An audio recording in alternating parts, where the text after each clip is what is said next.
A 4-3 comeback win to keep you up late here on Saturday night. Welcome into Phillies Postgame Live, presented by Curado Insurance. Ruben Amaro Jr., who is wide awake, very excited about this win, as you can see. Ricky Bowe, Ashlyn Sullivan here with you. The narrative of this postgame show was going to be only 3 hits going into that 8th inning. The lackluster offense has been the story all season long until Edmundo Sosa delivers in the biggest moment, and you'll take it. We'll still talk about the offense, but overall, Edmundo Sosa to show up in that big moment was huge. It was, because his at-bat earlier on in the game, he came in to pinch hit for Brandon Marsh, was, I don't know what other direction to go. It was awful. And for him to come into that big of a situation later on and get a pitch, I mean, that was a 1-2 pitch. And Tanner Scott made some mistakes in that inning.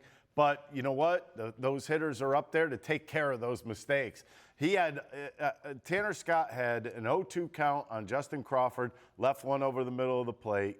1-2 count to Bryce Harper, left one over the middle of the plate, and then a 1-2 count to Sosa, and he hits it out of the ballpark. I mean, to me, you got to make better pitches than that. But when you do make those mistakes, the main thing for hitters to do, because hitters will make a living off of mistakes, you hit the ball hard, and he hit it hard enough to get out of the yard. Yeah, one of the most impressive things for me about this game was that they did it against Tanner Scott, as you said. Tanner Scott, lefty on lefty, really, really difficult. He's one of those guys, he's had a great year, great bounce back year. He was terrible last year, really struggled after signing a really big contract. But, I mean, all those left-handers you talked about, Crawford with the big base hit in the hole, and then Bryce Harper gets the big base hit, both left-handed hitters, and then Sosa obviously did his job. But, yeah, that's a big win for these guys because they were dead in the water. I mean, they were just not swinging the bats well, and Sasaki really pitched well against them. This is, you know, again, this is the second or third time that he's pitched really, really well against them, and they couldn't do very much, against the guy. But it was nice for these guys to stay with it and for the pitchers to keep these guys in the game. The bullpen did a heck of a job of keeping it in the game. So did Luzardo. He was sort of bend, don't break. But nice effort by the boys in coming back. And it's interesting what you're talking about, because the one thing that I could think of against Sasaki is that they were swinging outside of the zone constantly. The Phillies were chasing everything. And even against Vesia, you and I were sitting there, and Vesia is in this game, and we're saying, this guy isn't throwing a strike.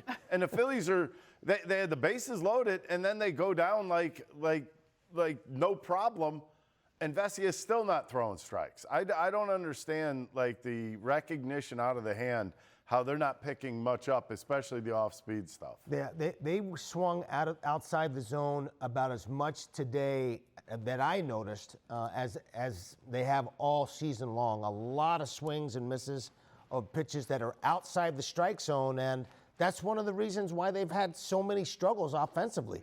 They got to swing the bats. They got to get strikes. We talked about it in the beginning, before the game. They have to make sure they get pitches in the zone, because when they do, they can do damage like they did in the 8th inning this evening. The one thing that was very recognizable, he was dropping his elbow a little bit, so dropping his arm, and that would change your arm slot, which is why he wasn't really throwing everything with, I guess, conviction, you would say. But, I mean, the one thing that was lost was I thought his sweeper was kind of loopy early on, and then he found his slot again, started throwing a lot better, because that's a pitch that's got to be on the back foot of the right-handed hitters, because if you're leaving that one out over the middle of the plate, which he did leave like 3 or 4 of them out there. Pages just missed a home run on one of them.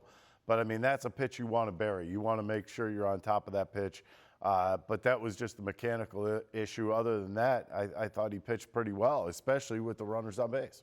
Jesus Luzardo delivers in this game, and then the bullpen shows up as well to get this win. It is our next level Oceans Casino Resort, especially when you look at the magnitude of this game when the bullpen had to deliver. That was the most impressive part, Ruben. Yeah, nice job by the boys. Orion Kerkering made a couple of 0-2 mistakes there that I'm sure he would love to have some of those pitches back. Nice to see Brad Keller start to throw the ball more consistently lately. And I think as he gets more work, he's one of those guys who has to get a lot of work to be sharp. And then Joan Duran obviously has been dominant. He's been outstanding. He's pretty good. Yeah. Sure is. You think? Yeah, I did not like – I love Kerkering's stuff. I think he's got really good stuff. He was throwing upwards of 100 miles an hour today with a good slider. But I mean, when you get 0-2 counts, have a purpose, pitch with a purpose. Don't just throw the ball. And I think we saw that not only with him and Tanner Scott tonight. Yep. It was like, let's give up some runs, and then we'll see what happens. And that was not exactly a fun. I guess that was a full inning that we saw from both of those two.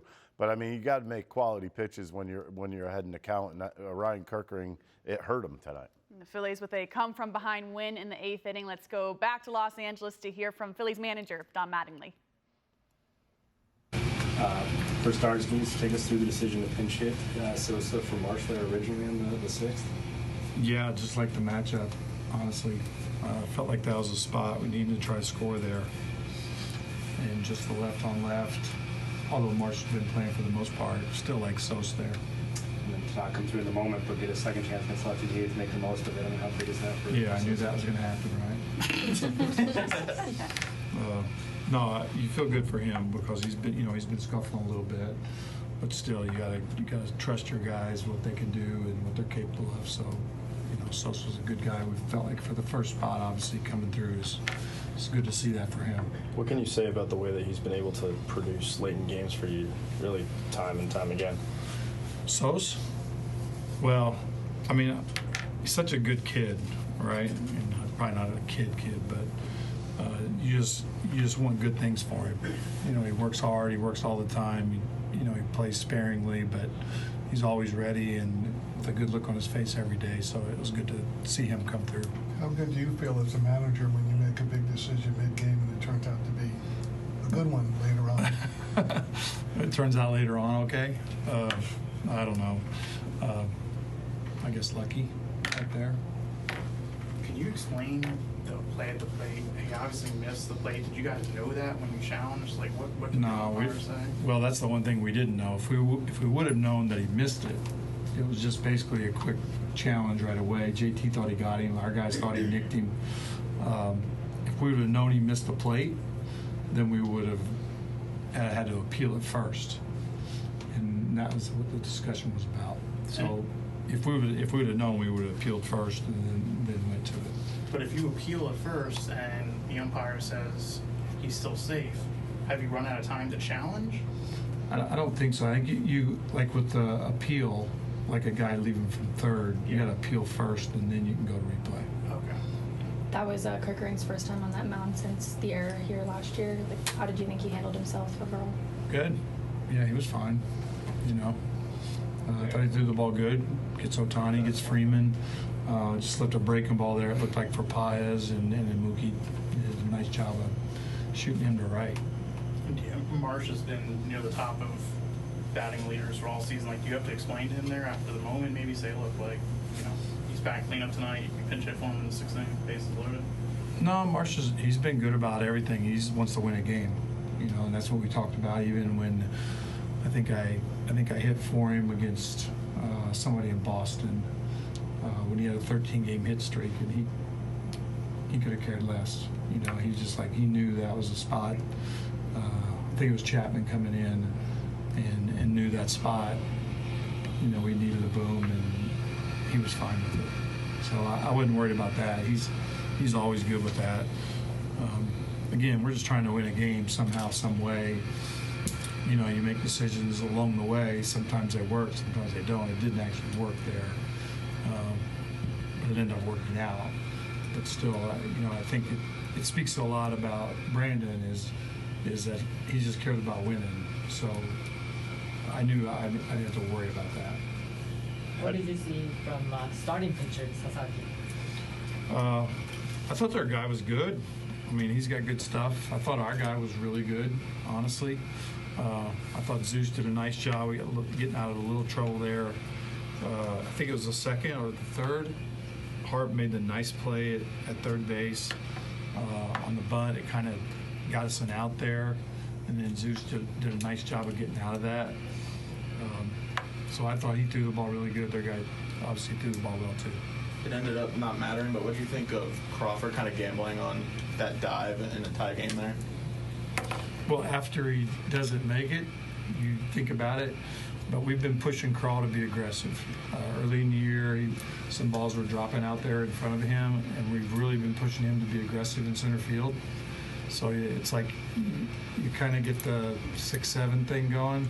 It could be either way, right? I know you like that. But my son would hate me right now. The 11-year-old would be like that. So you can't have it both ways, right? We can't have us wanting him to be aggressive, and then like kind of criticizing the play. You want him to make good decisions there at the bottom of their order. Keep that guy to a single, but in a sense, it's hard for me to not like it because we've been pushing him to be aggressive. Really battled, maybe 10 pitches, and it just seemed like Sasaki got more and more confidence as he got more and more swings and misses. And so he started going out of the zone, a lot of swings and misses in the zone, and then a ton of them out of the zone later on. And as we talked about, they got to stay in the zone to have success, because that's what happens at the end of the game. They do some damage. And they put it all together at the end of that game to beat the Dodgers in the second game of the series. Let's go back to Los Angeles to hear from Jesus Luzardo in the clubhouse. What'd you make of how you threw the ball tonight? Kind of 50-50. I felt like I made some good pitches, executed my plan pretty well. 2 walks, and then just kind of got beat by some weak contact throughout. I felt like, 7 hits, look up there, kind of sucks, but when you see the quality of contact, it's, not terrible. Were you in here when Sosa hit the home run? I was, yeah, it was fun to watch. What did you think of his pimp job?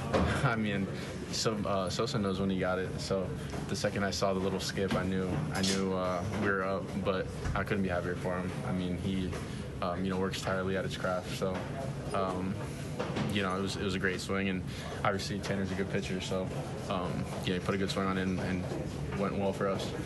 How big is that challenge by JT early, where you're kind of in a jam and you put a perfect pitch in the corner and it's got like Otani and you don't get it, but then all of a sudden you get the strikeout? How big is that? Huge. Obviously, he does a really good job back there, and he really knows his zone well. So I feel like anytime he goes for a challenge, you have a good chance of it going in your favor. So obviously thankful for him for challenging that. And, I feel like it definitely swung the momentum on my side a little bit. How you early in the year did it and said you wouldn't, how hard is it for you not to tap your hat in that spot right there? Hard, but at the same time, I feel like I've trained myself. I've pump faked myself enough, and now I know there's no more challenges in my end. But I feel a lot of times too. I feel like I want a challenge, and I'll go back and look, and I'm 3 balls off. So it's probably for the best. How great to beat that team, which I imagine might be the team you look toward as a challenger. Yeah, they're obviously a great team. They've played well for the last multiple seasons, and going into this year as well. And I feel like anytime we could put together a good game, hopefully a good series against a team like that, just kind of speaks for how good we are as well. You have bases loaded and 1 out. You need to get the ball into the outfield. You got to find that grass in the outfield one way or the other. Phillies didn't do it. They didn't score, but it didn't cost them in this one. It didn't come back to bite him in this game, that 6th inning. And now let's go back to Los Angeles to hear from Brandon Marsh on that pitch hit situation in the clubhouse. My reaction is it was a big spot in the game for us, and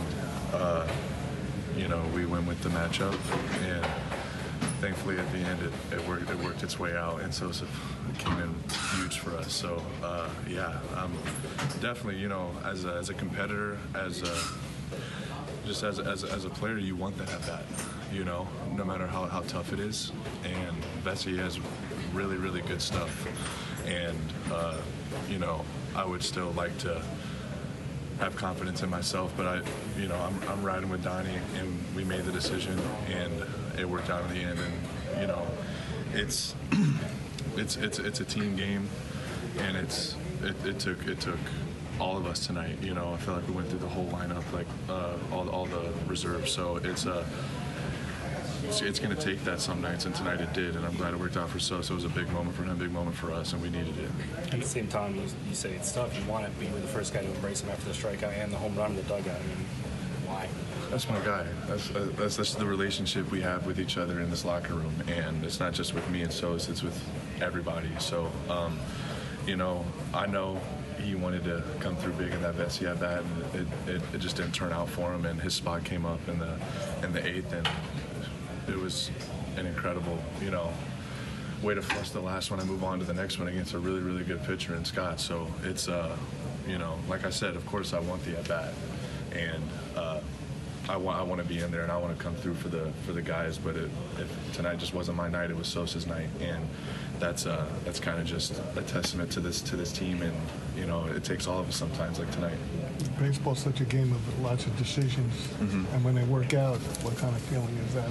The tactical part of it. Yeah, when the ball came off the bat, it was like my whole body got chills because we all pull for each other in here, and we feel like we're all one big family, and we're all pulling for each other and fighting for each other out there. So for Sosa to come through in that moment was huge. I feel like all the hairs on my body stood up, and it was just a really special moment. I couldn't be happier for him. He's as good as it gets out there in right field. However, he's not been swinging the bat all that well. And that brings us to the box score. We'll highlight that, presented by Petro, brought to you by Petro Home Services, your local HVAC pros. You see there, a great defensive player. No one can argue that, but you see him there in the 8th hole, 0 for 4. What do you do with him at the plate, Ricky? He's absolutely what to do with him? I might pull a Bohm here. Yeah. I might try to give him a couple days off. I think tomorrow would be a good day, and then you have an off day on Monday. You come back on Tuesday, you put him back in the lineup. If things don't get better, I don't know what else to tell you to do. I mean, there's not a lot, but you have to love his defense. So, do you give up the defense? Probably not, because this team is built right now because of pitching. And if you take away that right fielder and the defense, you got problems. Yeah, it's interesting to see Stuart Baroa be up here right now because he's a pretty good defensive player. He could play left, center, or right. There might be a situation if Adolis Garcia does not come around where he may end up being a 4th or 5th outfielder. That sounds crazy to pay that guy $10 million to do that. But he's just not giving them anything offensively, and maybe he ends up being one of those guys that comes in and plays defense. He's got power. He's got bat speed. He's just really lost. I think the idea that Ricky threw out there is a really good one. He literally looks like he's in between every single pitch. Early on the breaking ball, late on the fastball, and not swinging at strikes. It's almost like he's guessing almost every single pitch, and he's guessing wrong. I mean, he's, 3 for his last, 55 or 56, some crazy number. Well, like that. I think he sees something straight, and it's like, I have to swing at it no matter where it is. Right. He was beat by 2 pitches that were, I would say, eye level today. Yeah. That's not good. He's not seeing the pitches at all. Yeah. It's a tough decision when you see defensive plays like that he can contribute to the team. So we'll see what happens there. But we all know what happened with Orion Kerkering last year, Dodger Stadium, the mistake that we talked about for months. Very cool to see him bounce back in this moment as we hear from him in the clubhouse. Seemed a little amped up. Obviously this place has a meaning, to you. What was it like being on that mound again, and can you even describe it? It was fun. It was great to be back out there and just kind of get over the inning. The two strike pitches, two 0-2 pitches, you kind of want both of them back? For sure, yeah. Just stay located well enough on both sides. The Pajas one, just gotta get it down, and then Mookie, just too good of a pitch to such a great hitter. If it was anyone else, maybe I'd get away with it, but with him, just be able to put the bat-to-ball skills like he has his whole career, I think. But besides that, yeah, just those two. Are you proud now you can say you gave up a run in which the runner did not ever touch home plate? Not proud, but... I was going to say no comment on that one and just kind of leave it to MLB to figure that one out to help us between replay, between figuring out when to call the right time for an appeal and then challenge it. I think they just got to do a better job.